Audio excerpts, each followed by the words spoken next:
At various stages during that installation, parts of that system will probably be tested, air tested, make sure pressure tested and things like that to ensure that it's fully airtight, watertight, that it'll be okay when it's fully charged.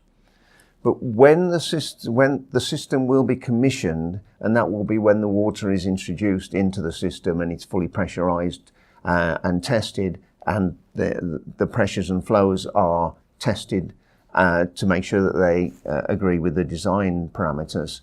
That will be when the building is probably taken over.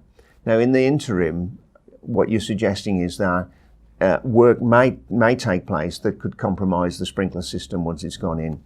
And that could happen with anything. So it's always worthwhile that it's monitored during the installation, and then it's checked after the installation is complete, but prior to the building being occupied and handed and signed off. And then the important thing for the building control officer, or whoever's overseeing the building of that, is that they get a certificate of conformity that says that the system has been tested, it's been designed, and it's working to the design parameters, to the British standard that it's been designed and installed to.